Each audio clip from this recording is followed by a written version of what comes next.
A. Struktur jaringan telekomunikasi. Yang pertama ada IGE atau International Gateway Exchange, merupakan suite yang menjadi pintu gerbang yang mengoneksikan antara jaringan telepon nasional dengan satu atau lebih jalur komunikasi berskala nasional. Yang kedua ada TC atau Tertiary Counter, adalah perangkat routing lanjutan dari Secondary Counter atau TC. Yang ketiga ada SC, Secondary Counter. Secondary Counter atau SC adalah versi literasi menuliskan SC dengan sebutan center trunk. Yang keempat ada PC atau Primary Counter, merupakan kontrol sentral yang berada di hierarki keempat atau dikenal dengan nama kelas 4 Office. 5. LE atau Local Exchange adalah interface awal yang dihubungi pertama kali ketika terjadi panggilan telepon dari pelanggan menuju sentral. B. Komponen dalam tingkat jaringan telekomunikasi. Yang pertama, komponen dalam tingkat jaringan telekomunikasi A. Just-in Network. B. Local Network. C. Tool Network atau Trunk Network. Dan D. International Network. 2. Fungsi pemberian nomor telepon, yaitu sebagai 1. Identitas pengguna atau perangkat yang tersambung. Kedua, petunjuk lokasi atau alamat perangkat telepon berada. 3. Metode sistem penomoran. Penomoran secara tertutup adalah metode penomoran yang dapat dilakukan pada semua tipikal panggilan. Penomoran secara terbuka adalah penomoran yang diberikan berdasarkan tipe panggilan. 4. Teknik standar dalam penomoran terbuka. Yang pertama ada prefix atau penetapan awal. Yang kedua ada standar area negara atau counting kode. Yang ketiga ada berdasarkan kode area secara acak secara sistematis. Yang keempat berdasarkan subscriber number. Yang kelima berdasarkan format LSDN. Yang keenam penomoran untuk layanan khusus dan darurat. Ketujuh sistem penomoran melalui phone. Dan 8 sistem pengodean nomor layanan IN atau Interput Network. Dan ke-9 penomoran menggunakan email. C. Metode routing. Routing adalah meneruskan data melalui jalur yang telah ditentukan berdasarkan algoritma. 1. Hierarchy metode routing. A. FHR Fixed Hierarchical Routing, ciri khusus dalam sistem internasional menggunakan prinsip tingkat level. B. DNHR Dynamic Non-Layered Routing, tidak menerapkan sistem level atau tingkat dalam sentral layanan, disebut LD. 2. Klarifikasi pemilihan routing. A. Half-duty route atau direct router. Tandem route mempercepat proses pembentukan sisi komunikasi. C. Overload route, alternate route, mekanisme penyediaan jalur alternatif melalui tandem. D. Last soul route, teknik routing, fast route, alternative routing, dynamic routing. D. PSTN adalah teknologi layanan jaringan telepon yang cukup populer saat ini. Satu telepon PSTN memiliki elemen penting dalam proses terjadinya Abel Local Loop, berperan sebagai penghubung telepon rumah dengan switch. Pada saat menelepon, seseorang akan mengangkat gangguan telepon dan menekan nomor tujuan.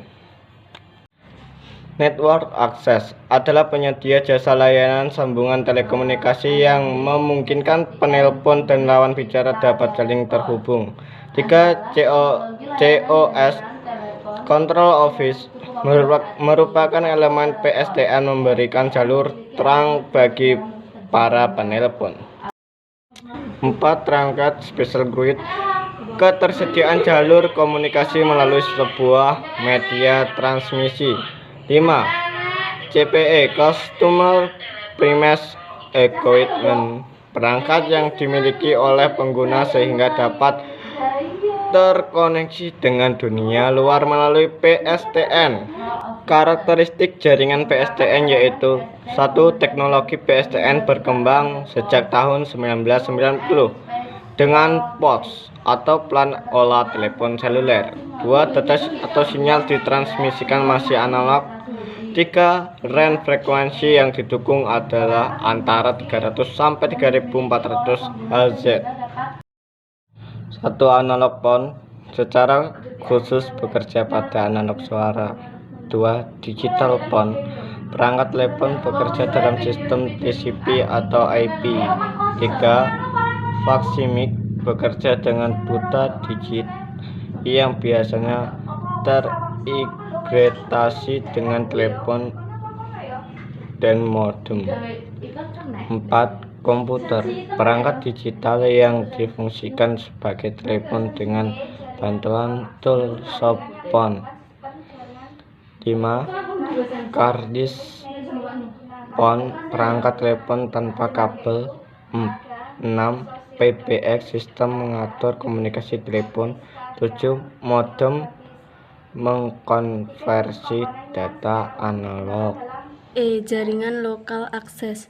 Jenis media yang digunakan dalam sistem jaringan ada 3 aspek, yaitu 1. Keadaan sosiografis, 2. Keadaan demografis, 3. Keadaan geografis. 3 jenis komponen yang secara umum digunakan dalam permodelan jaringan akses yaitu 1. ANT, Access Net Terminal, bertugas mengendalikan, mengontrol, dan mengatur dasar dalam jaringan. 2. NU, Network Unit, bertugas penghubung antara jaringan distribusi dan jaringan drop. 3. NT, Network Terminal, bertugas sebagai perangkat di akhir APE berhubung dengan pengguna.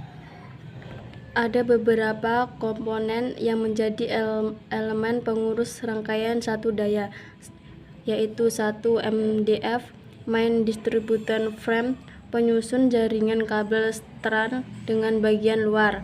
2. RK, rumah kabel, bahan fiberglass berbentuk persegi, terpasang di pinggir jalan.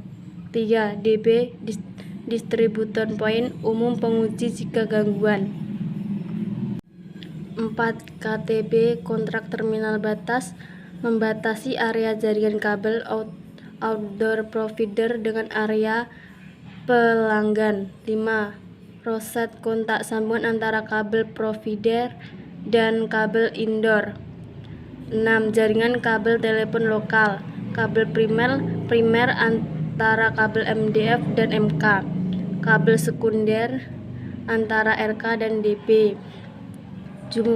Jumper, kabel sekunder pada kabel rumah. Drop wire, media penghubung antara DP hingga area pelanggan.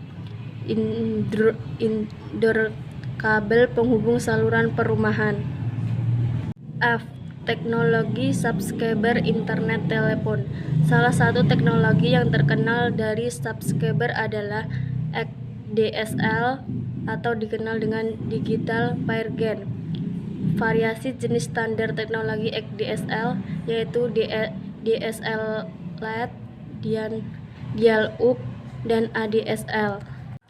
XDSL dibagi menjadi 2, yaitu simetris, kemampuan layanan yang mempunyai karakteristik bahwa besarnya kapasitas data yang diukur sama besarnya dengan data yang diterima. Asimetris, kemampuan layanan dengan karakteristik bahwa besar kapasitas data tidak sama dengan besar data yang diterima. G. Teknologi DSL. Yang pertama ada sistem DSL. Sistem DSL dapat dimanfaatkan menjadi media pengiriman data sejajar dengan layanan LSDN. Yang kedua, sistem host. Sistem host ini adalah alat tambahan mendukung sistem host adalah modem HDSL menyediakan 2 opsi standar, yaitu 1. HDSL seri desktop dan yang kedua HDSL seri rak. Yang ketiga, sistem VDSL atau Very High Bitrate Digital Subscriber Line merupakan sistem yang membedakan ketersediaan dukungan layanan cepat berdasarkan luas area jaringan dan tipe SATA yang ditransitkan. Yang keempat, sistem SDSL atau Signal Line Digital Subscriber Line. Perangkat tambahan SDSL adalah multi puker laju data yang digunakan berkisar antara Mbps atau 2 Mbps. Yang kelima, sistem MDSL atau Multi Route Symmetric Digital Subscriber Line adalah terdapatnya modem baik di sisi pusat atau sentral komunikasi data maupun di sisi pelanggan.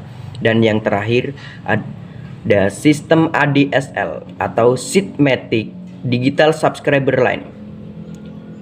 ADSL ini yaitu komunikasi yang terjadi didukung adanya dua modem, yakni di sisi sentral dan di area pelanggan. Metode CAP dan DMT ADSL beroperasi dengan kecepatan 64 kbps.